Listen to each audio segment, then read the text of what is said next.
لك الحمد كما ينبغي لجلال وجهك وعظيم سلطانك، ثم الصلاة والسلام على أشرف الأنبياء والمرسلين سيدنا وحبيبنا وأسوتنا محمد بن عبد الله وعلى آله وصحبه ومن والاه. إن شاء الله يكون حديثنا حول أقسام الناس في الصيام. وقد بدأنا هذا الموضوع بالأمس، لكن الوقت لم يتسع لكي نستمر فيه، فبإذن الله تعالى سوف نستمر فيه اليوم. وإن شاء الله l'écriture de la terre. S'il vous plaît. Allah, le Seigneur du monde, que la paix d'Allah et sa bénédiction soient sur notre prophète Muhammad sallallahu alayhi wa sallam, ainsi que sur sa famille et sur ses compagnons, et sur tous ceux qui suivront les voies jusqu'au jour de la révolution. Par la grâce d'Allah, nous allons toujours continuer sur le thème que nous avons amorcé hier concernant les catégories des gens vis-à-vis du jeûne du mois de Ramadan. Selon le Cheikh Al-Husaymin, il a divisé les gens vis-à-vis du jeûne du mois de Ramadan en 10 catégories.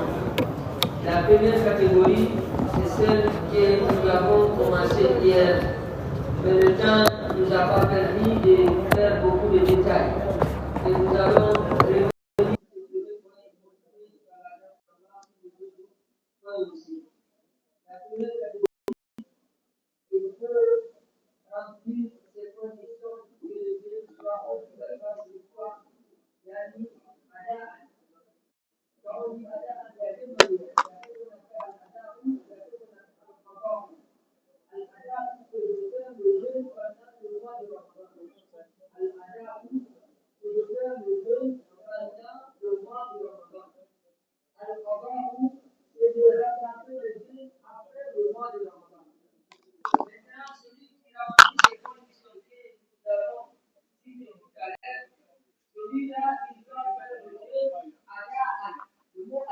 Ça veut dire pendant le mois de Ramadan.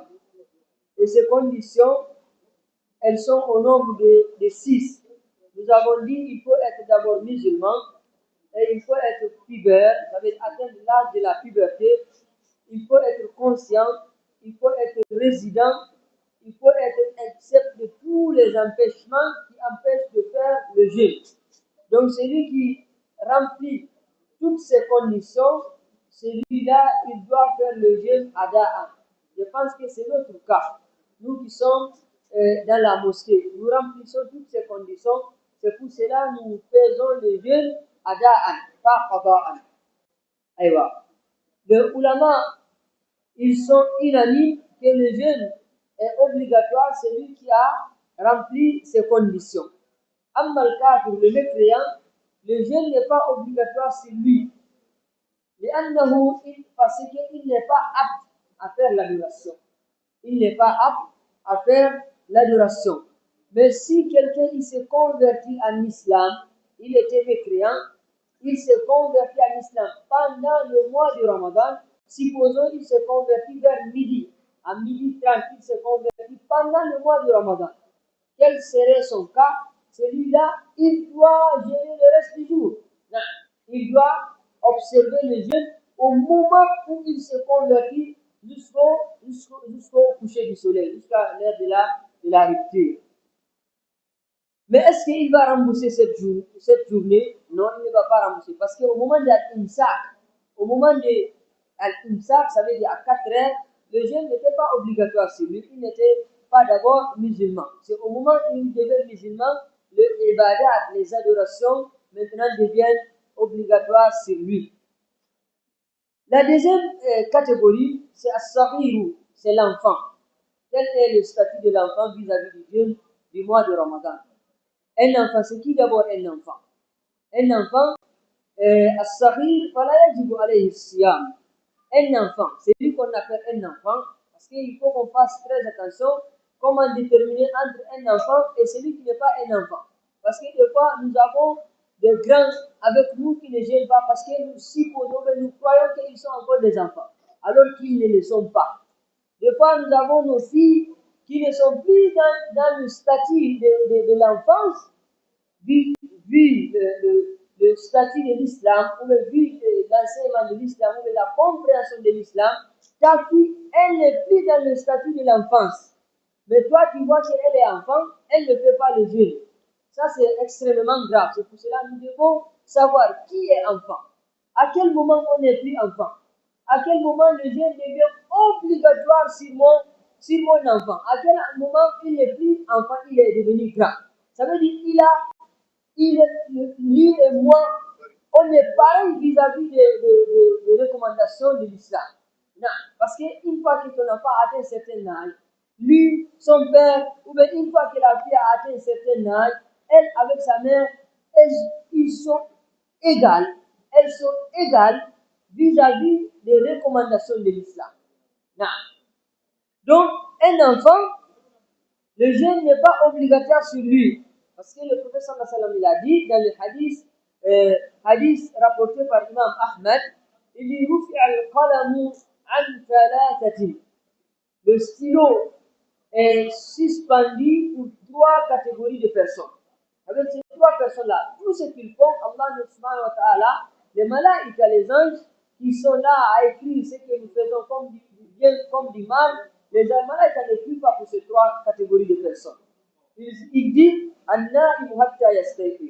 le dormeur, celui qui est en train de dormir jusqu'à ce qu'il se réveille. Quelqu'un qui dort jusqu'à l'heure de la prière passe, est-ce qu'il a des péchés? Non, il n'a pas de péché. Le deuxième, l'enfant jusqu'à ce qu'il atteigne l'âge de la puberté, jusqu'à ce qu'il devienne grand. Et le troisième, le fou jusqu'à ce qu'il retrouve sa raison. Tout ce qu'il fait, le malaïka n'écrit pas. Le stylo est suspendu pour ces 3 catégories de personnes. Mais l'enfant, ses parents, ça veut dire ses responsables ou ses tuteurs, ils doivent l'encourager à faire le jeûne. Si ils voient que l'enfant peut supporter à faire le jeûne, non. Pour qu'il s'entraîne, pour qu'il s'habitue à faire l'adoration, pour qu'il s'habitue à aimer l'adoration. Des fois, tu vois quelqu'un, il est grand, il a même 25 ans, mais il est difficile pour lui de faire le jeûne. Parce qu'on ne l'a pas habitué à faire le jeûne. On l'a habitué à manger matin, midi, soir, tout moment. Lui, pendant son enfance, il n'a pas fait le jeûne. Il a grandi comme ça là, il ne connaît pas le jeûne. Vous pensez que ça va être facile pour lui? Non.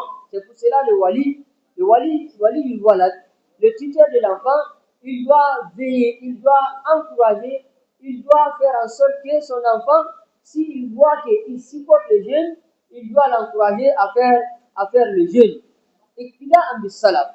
Ça, c'est la sunna, ou bien ça, c'est la tradition de nos pieux prédécesseurs, les sahaba, les bons gens, les vertiers, les pieux qui nous ont précédés, c'est comme ça ils procédaient. فقد كان الصحابة رضوان الله عليهم يصومون أولادهم وهم صغار. Les sahaba, ils faisaient jeûner leurs enfants alors qu'ils étaient petits. Ils faisaient jeûner leurs enfants alors qu'ils étaient petits. ويذهبون إلى المسجد. Ils partaient avec les enfants là à la mosquée. C'est pour cela ici on va faire une petite parenthèse concernant les enfants dans la mosquée. Non. Il n'est pas interdit de venir avec les enfants à la mosquée. C'est une bonne chose. C'est quelque chose même qui est déjà salutaire. C'est quelque chose qui est formidable. Venir avec l'enfant à la mosquée, un enfant qui connaît, qui connaît ce qu'on appelle, qui a atteint l'âge de tamyiz, ça veut dire l'âge de discernement entre le bien et le mal, à partir de 7 ans. On peut venir avec l'enfant. L'enfant qui a déjà 7 ans, ça veut dire lui, il a atteint l'âge de discernement. Il connaît le bien, il connaît le mal. On peut venir avec lui à la mosquée. Mais il faut l'encadrer. C'est bien de venir avec l'enfant à la mosquée, mais ce qui est plus bien, ce qui est plus meilleur, c'est encadrer cet enfant dans la mosquée. Parce que vous savez, l'enfant, il n'est pas intelligent, il n'est pas conscient comme nous. L'enfant, il ne peut pas se contrôler comme nous. Quand chacun vient avec un enfant, il abandonne comme ça dans la mosquée. Et l'enfant se permet de faire tout parce que l'enfant, une fois qu'il a une petite liberté, il commence à jouer. Tu es venu avec l'enfant à la mosquée, c'est pour qu'il apprenne la prière, c'est pour qu'il fasse la prière, c'est pour qu'il voit comment on fait la prière. Mais si tu l'encadres pas, il passe tout le temps qu'il a fait dans la mosquée à courir, à déranger. Ça, l'islam n'encourage pas cela. Si c'est comme ça, vaut mieux de laisser l'enfant à la maison. Donc, il est bien de venir avec l'enfant qui a atteint l'âge de discernement à la mosquée, mais il est plus encore bien d'encadrer cet enfant lorsqu'il est dans la mosquée. Ça, c'était une petite parenthèse. Nous allons continuer. Là, les Sahaba, ils partaient avec les enfants à la mosquée. Quand l'enfant vers 16 ans, il est déjà fatigué, il a déjà fait, il commence à dire maman j'ai fait, papa j'ai fait, il prenait quoi? Il prenait des jouets, il donnait aux enfants, il jouait avec ça. Parce que l'enfant, lorsqu'il est concentré sur son jouet, il ne va pas sentir sa faim. Nous connaissons nos enfants, des fois, lorsqu'il est concentré sur l'écran, si c'est dessin, des fois, nos mamans crient, pas manger, pas manger. Elle est là concentrée sur son dessin, ou bien le téléphone. Des fois, là, le temps passe. Il ne mange pas, il fait aller jusqu'à 18h sans manger. Donc, il donnait les jouets aux enfants afin qu'ils se distraient à ça jusqu'à ce que le temps passe et que l'heure de rompre le jeûne arrive. Mais si tu constates que l'enfant il a du mal à continuer le jeûne, dans ces cas, il ne faut pas dire coûte, il faut qu'il termine la journée. Non, au moment où tu constates qu'il ne peut plus tenir, il ne peut plus supporter, il faut donner à manger à l'enfant. Les heures qu'il a gêné, Allah va lui récompenser cela. Non. Mais, beaucoup de parents, beaucoup de tuteurs des enfants, ils négligent cela. Des fois, c'est l'enfant même qui veut faire le jeûne. Maman, réveillez-moi à 4 heures, papa, réveillez-moi à 4 heures. Mais on refuse de les réveiller. Des fois, on refuse de les réveiller parce qu'on a pitié de lui, il va partir à l'école, le soleil c'est ardent, je ne sais pas quoi. On refuse de réveiller l'enfant. Et si l'enfant ne mange pas, il ne peut pas faire le jeûne. Des fois, nous-mêmes, nous refusons de réveiller l'enfant pour qu'il ne fasse pas le jeûne. Parce que sous les prétextes qu'il y a à l'école, sous les prétextes qu'il y a 46 degrés Celsius, je ne sais pas quoi ou quoi. Ça, ce n'est pas une bonne chose. Ça, ce n'est pas la tradition de nos vieux prédécesseurs. Et ils faisaient jeûner les enfants. Parce que si tu aimes ton enfant, comme tu le prétends, c'est quoi l'amour? Si tu aimes ton enfant comme tu le prétends, qu'est-ce que tu dois faire? Tu dois apprendre ton enfant, tu dois habituer à ton enfant à faire les adorations. C'est ça, aimer son enfant. Aimer son enfant, c'est de ne pas l'empêcher à faire le jeûne parce que le soleil il est ardent. Aimer son enfant, c'est de ne pas l'empêcher à faire le jeûne parce qu'il doit partir à l'école. Mais plutôt aimer son enfant, c'est de faire en sorte que ton enfant, il s'habitue à faire les adorations. Parce que c'est ça, l'amour réel de l'enfant. نعم.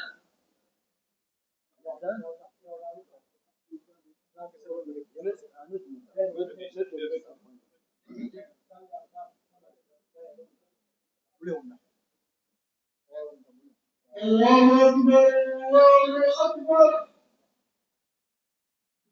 الله أكبر الله أكبر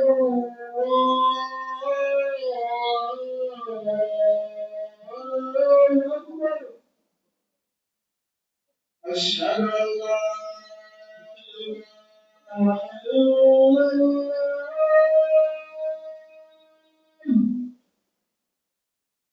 أشهد أن لا إله إلا الله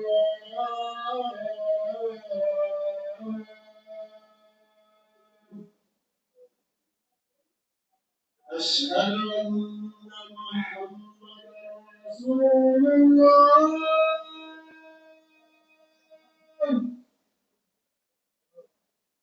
أشهد أن محمدا رسول الله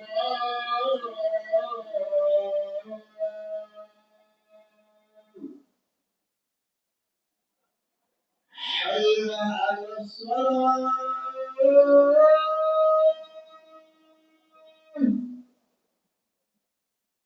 حي على الصلاة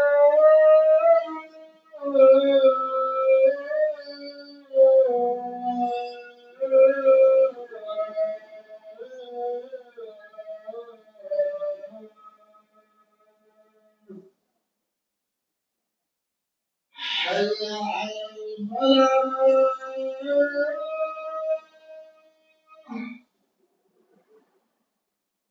حي على الفلاح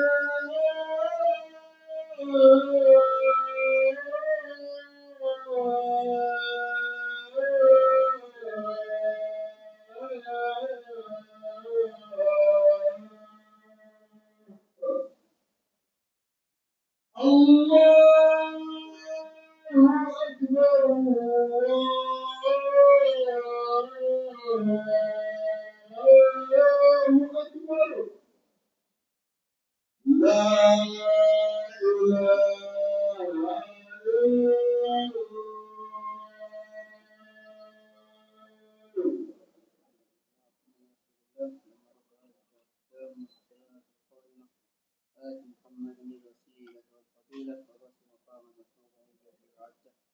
الله الرحمن الرحيم الحمد لله والصلاة والسلام على رسول الله وعلى آله وصحبه أجمعين. نعم. ويحصل بلوغ الذكر بواحد من أمور ثلاثة. Comment reconnaître que mon enfant, il n'est plus dans l'enfance. Il n'a plus le statut de l'enfance. Il est devenu grand. Selon l'islam. Comment savoir qu'il n'est plus un enfant? Ça veut dire maintenant toutes les ordonnances, toutes les recommandations sont obligatoires maintenant sur lui. À quel âge? Quels sont les signes? Pour un petit garçon, il y a 3 signes. Et pour une petite fille, il y a 4 signes. Non. Une fois que vous constatez l'un de ces signes, pas forcément tous les 4 signes, une fois que vous constatez un seul signe, parmi ces signes-là, ça veut dire ton enfant, il n'est plus enfant au regard de l'islam, il n'est plus un enfant. Ça veut dire qu'il doit faire toutes les adorations, comme son père, comme ses grands-pères, comme ses oncles. Non, il n'est plus un enfant. Le premier signe, les 3 signes pour le garçon, le premier signe, awalan, c'est inzalul mani. Une fois que ton petit garçon, ton enfant, il commence à éjaculer, ça veut dire qu'il n'est plus un enfant. Un enfant, il n'éjacule pas. Excusez-moi, c'est le fiqh, c'est la jurisprudence. Un enfant, il n'éjacule pas. Une fois qu'il a éjaculé, ça veut dire qu'il n'est plus un enfant. La prière est devenue obligatoire. Le jeûne du mois de Ramadan est devenu obligatoire. Ça veut dire que toutes les recommandations en islam sont devenues obligatoires sur lui. Non. Ça, c'est le premier signe. Parce que dans le Coran al-Karim, Allah, il a dit وَإِذَا بَلَغَ الْأَطْفَالُ مِنْكُمُ الْحُلُمَ فَلْيَسْتَأْذِنُوا كَمَا اسْتَأْذَنَ الَّذِينَ مِنْ قَبْلِهِمْ. Non. Allah, il voulait faire le had, la limite de l'enfance et la puberté. Un enfant, il peut rentrer dans la chambre de ses parents comme il veut. Un enfant. Mais une fois qu'il n'est pas enfant, il ne doit pas se permettre de rentrer dans la chambre de ses parents avant de demander la permission. Si c'est un enfant de 3 ans, 4 ans, mais une fois qu'il a atteint l'âge de la puberté, il doit d'abord demander la permission avant d'y accéder à la chambre de ses parents ou de ses aînés. Allah dit, et quand les enfants parmi vous atteignent la puberté c'est quoi? La puberté c'est lorsque l'enfant éjacule. Ça veut dire qu'il a atteint l'âge de la puberté. En ce moment, qu'il demande permission avant d'entrer comme font leurs aînés. Comme les aînés demandent la permission, lui aussi n'est plus un enfant. Il n'est plus un enfant, il doit demander la permission comme demandent ses aînés avant d'y accéder. Ça, c'est le premier signe. Le deuxième signe, on dit, c'est Nabat Sha'ar al-Ana. Lorsque l'enfant, il pousse les aisselles, les poids des aisselles, ou bien les poids du bas-ventre, ça veut dire qu'il n'est plus un enfant. Il n'est plus un enfant. Ça veut dire qu'il a atteint l'âge de la puberté. Il a atteint l'âge de la puberté. Une fois que tu constates ton enfant, en bas de ses aisselles, il y a des poils. Ou bien en bas de son bas-ventre, il y a des poils. Ça veut dire qu'il n'est plus un enfant. Il est devenu puberté. Il doit faire tout le mois du Ramadan. Il doit jeûner tout le mois du Ramadan. Il doit faire obligatoirement les 5 prières quotidiennes. Ça, c'est le deuxième signe. Le troisième signe, si tu ne constates pas tout ce que nous venons de citer, là, c'est l'âge de ton enfant que tu dois savoir. Même si certains parents même ne connaissent pas l'âge de ton enfant, malheureusement, tu dois comprendre ton enfant, il a quel âge? Il a 14 ans. Il a 13 ans. Le jeûne n'est pas d'abord obligatoire. Là, on parle du petit garçon. Il a 12 ans. Le jeûne n'est pas obligatoire.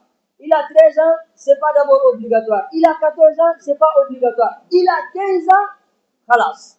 Même si tu n'as pas constaté ceci, mais une fois que ton enfant, le garçon, il a atteint 15 ans, le jeûne devient obligatoire. Il doit jeûner tout le mois de Ramadan.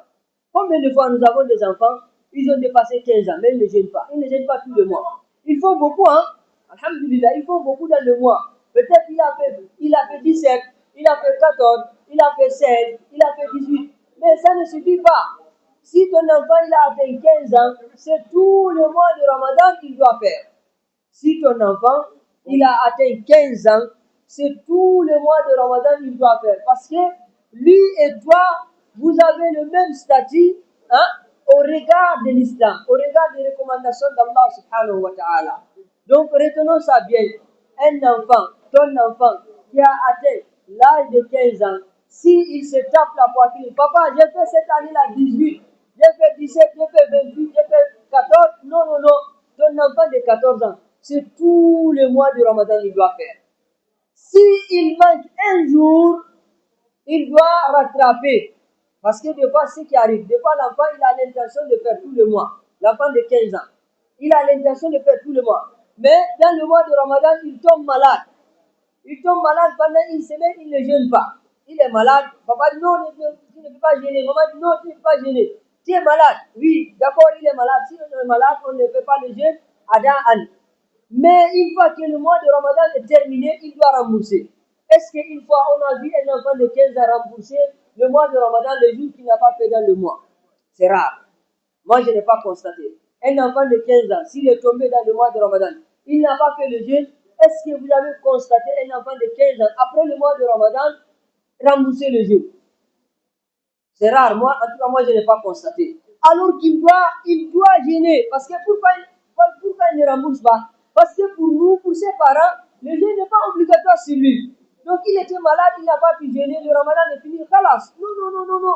Il doit rembourser ces jours qu'il n'a pas pu jeûner à cause de la maladie. Parce que c'est tout le mois qui est obligatoire sur lui. Ça, on doit comprendre cela. À partir de 15 ans, l'enfant, il n'est plus enfant, il est devenu maintenant mukallaf, ce qu'on appelle mukallaf. Il est devenu responsable vis-à-vis, au regard de l'islam, il est devenu responsable. Au regard de l'islam, il est devenu responsable. C'est pour cela le prophète sallallahu alayhi wa sallam, lui, quand il partait faire le ghazwa, quand il partait faire le djihad, il ne prenait pas les enfants dans le groupe. Il n'acceptait pas les enfants dans le groupe. C'est pour cela dans le ghazwa Uhud, Abdullah ibn Umar, ces enfants-là, ils avaient le cœur, hein, ils avaient le courage. C'est lui-même qui s'est présenté. Maintenant, là, si on dit, allô, au djihad, là, beaucoup de grands, là, ils vont tomber malades. C'est lui-même qui s'est présenté. Abdullah ibn Umar, il est venu dire au prophète sallallahu alayhi wa sallam, mets-moi dans le groupe, je vais partir. Inscris mon nom, je vais partir. Il est là, prêt. Le prophète dit non, tu ne pars pas, tu es un enfant.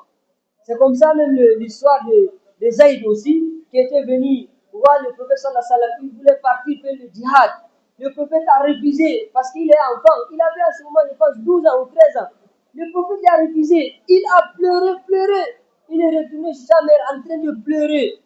Après, quand le prophète est retourné du djihad, le prophète l'a amené, il dit à Zaïd, toi tu es trop intelligent, tu ne vas pas aller faire le djihad, mais je te réserve pour une mission, peut-être aussi là où tu pourras servir l'islam. Enfin, c'est lui-là qui est devenu le secrétaire permanent du prophète Muhammad sallallahu alayhi wa sallam. Toutes les lettres, les lettres qui parvenaient en langue syriane et en langue abrania, l'hébreu, c'est lui qui traduisait toutes les lettres, c'est lui qui écrivait toutes les correspondances du prophète Muhammad sallallahu alayhi wa sallam. À ce moment, il n'avait même pas 18 ans. Donc, ils avaient des ambitions qui sont sublimes, très élevées. Donc, Abdullah ibn Umar, il est venu, Ghazwat Uhud, il dit au prophète sallallahu alayhi wa sallam, prends-moi dans le groupe. Mais le prophète, quand il part faire le djihad, il ne part pas avec les enfants. C'est pour cela qu'il avait en ce moment 14 ans. Pendant le Ghazwat Uhud, le prophète lui a retourné. L'an prochain, il y avait aussi un autre Ghazwa, Ghazwat Khandaq. C'est là, ils n'ont pas leur vie là, c'était le combat. Si aujourd'hui, alhamdoulilah, nous adorons Allah dans la tranquillité, Allah, c'est parce qu'il y a là, les gens se sont sacrifiés. Donc, l'an prochain, il y avait notre Ghazwa, qu'on appelait Ghazwat Khandaq. L'enfant aussi est venu, Abdullah ibn Umar. Il dit, Ya Rasulallah, sajjil ismi, écris mon nom, inscris-moi parmi les gens qui vont aller faire le djihad.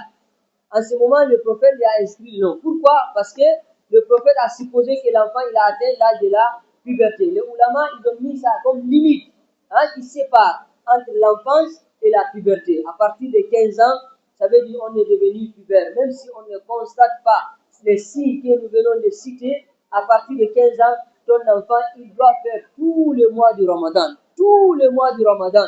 Et s'il tombe malade pendant le mois de Ramadan, il manque quelques jours, il faut compter ces jours-là.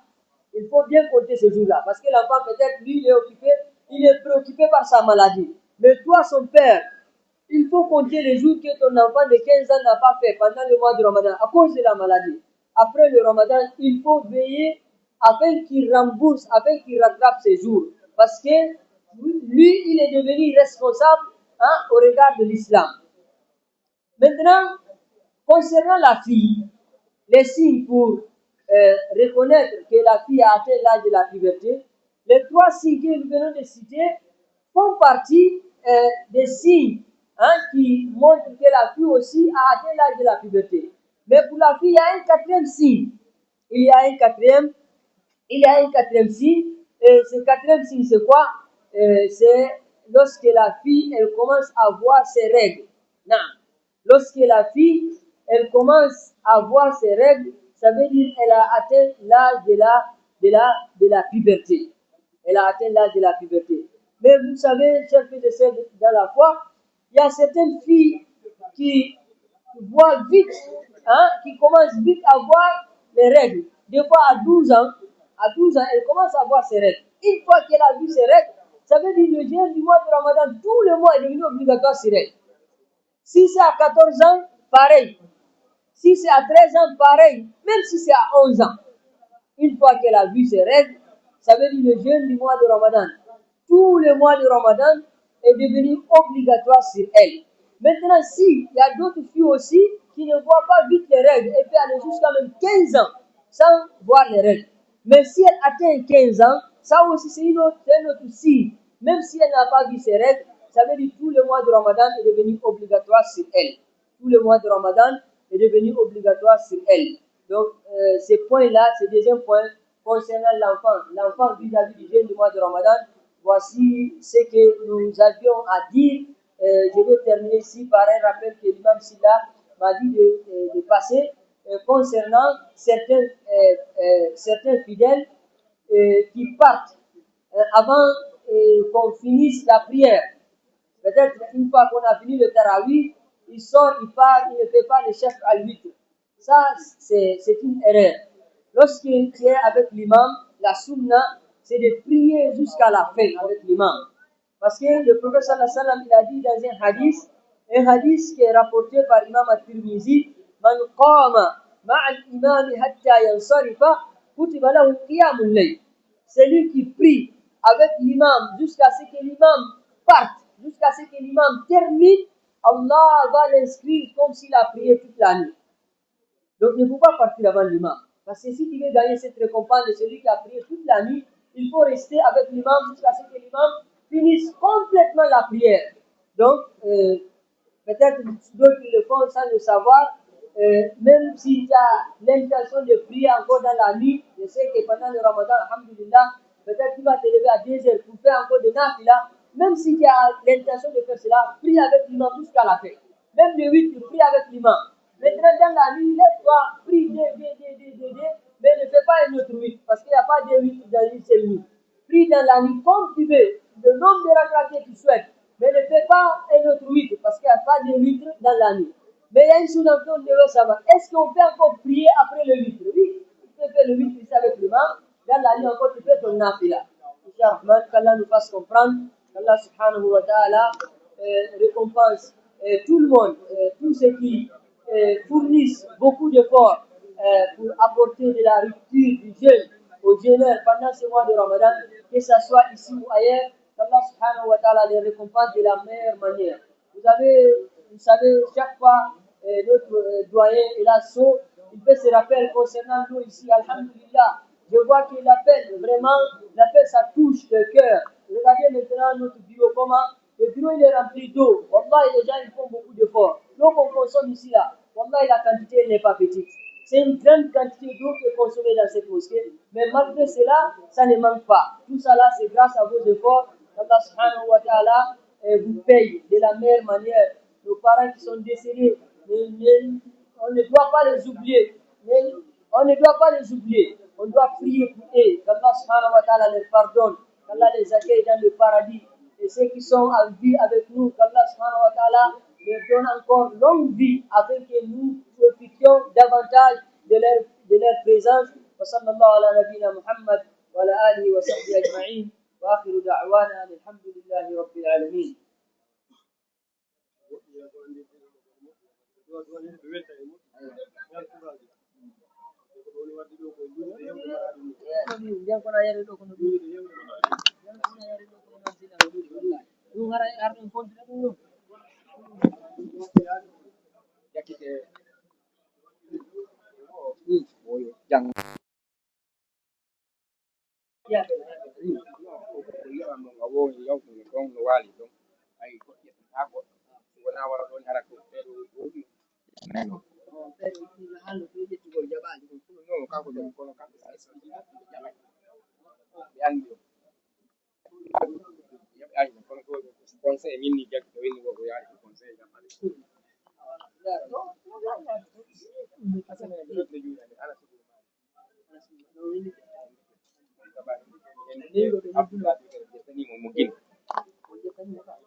الله أكبر الله أكبر أشهد أن لا إله إلا الله أشهد أن محمدا رسول الله حي على الصلاة حي على الفلاح قد قامت الصلاة قد قامت الصلاة الله أكبر الله أكبر لا إله إلا الله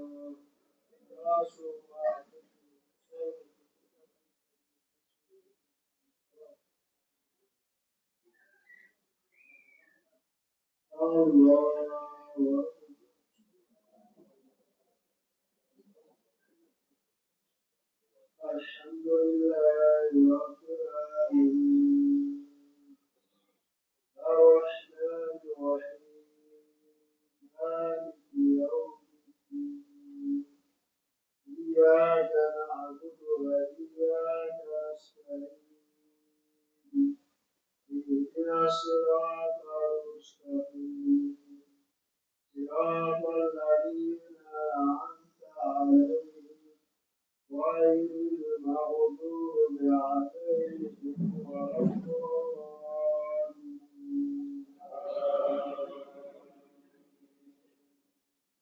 والمرسلات عرفا فالعاديات عصفا والناشرات نشرا فالفارقات فرقا فالملقيات ذكرا عذرا أو نذرا إنما توعدون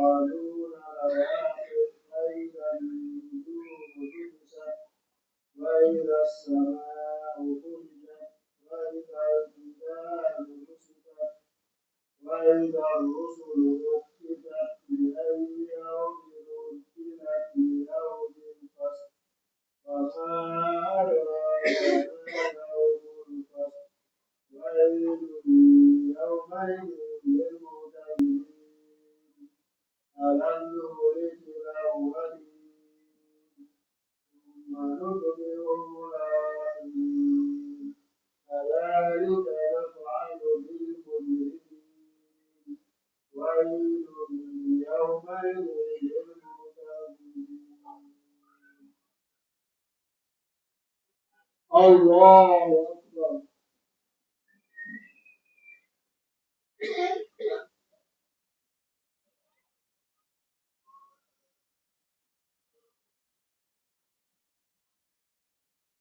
سمع الله لمن حمده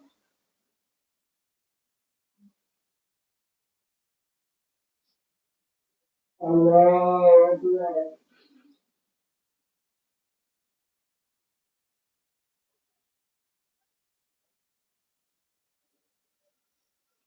الله أكبر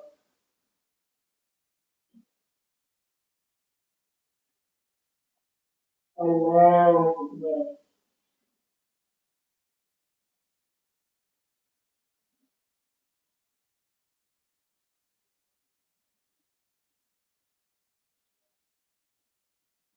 الله أكبر الحمد لله رب العالمين الرحمن الرحيم مالك يوم الدين إياك نعبد وإياك نستعين اهدنا الصراط المستقيم صراط الذين أنعمت عليهم غير المغضوب عليهم ولا الضالين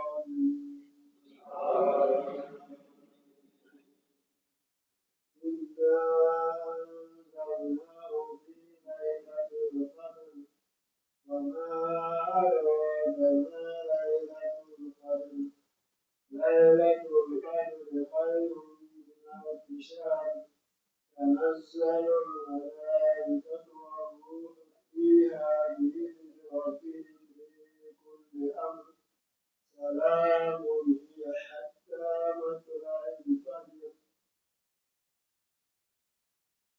الله أكبر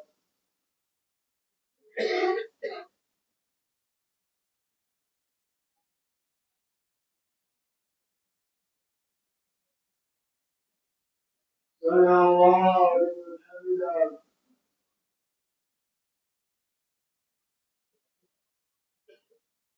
الله أكبر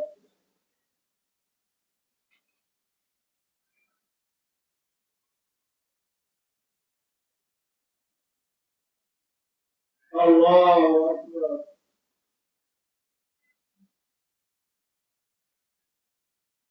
الله أكبر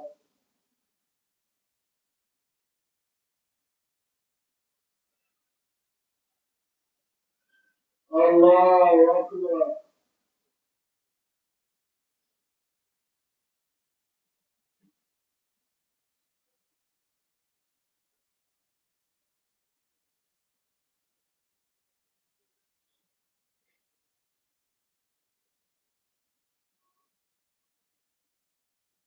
الله أكبر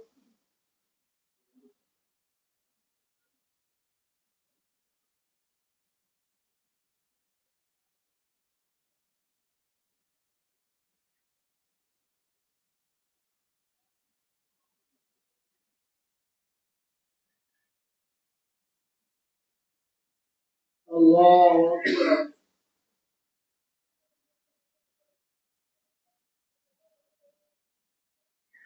سمع الله لمن حمده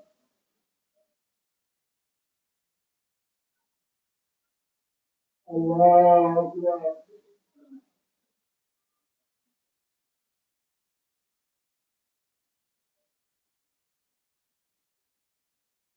الله أكبر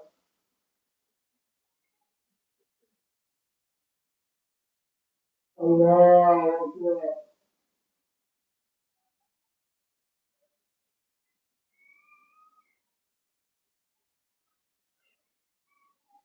الله أكبر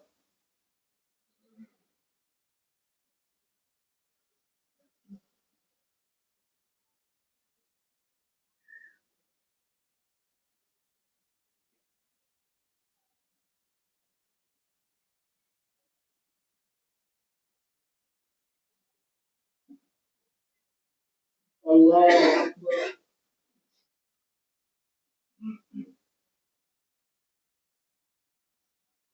سمع الله لمن حمده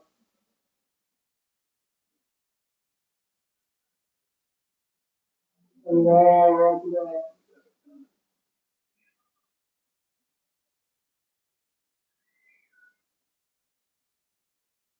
الله أكبر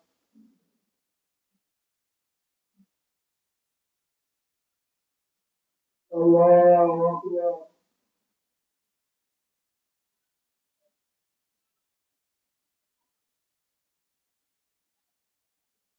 الله أكبر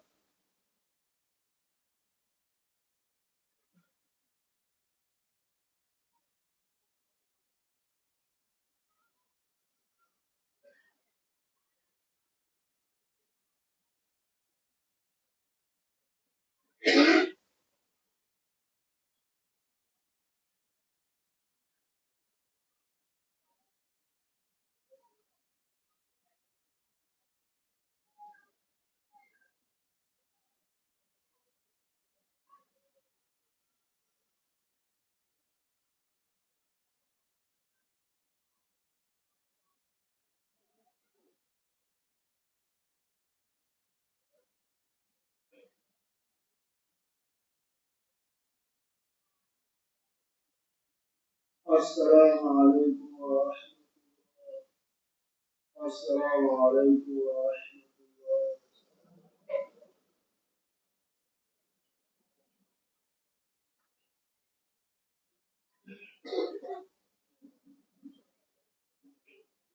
السلام عليكم ورحمة الله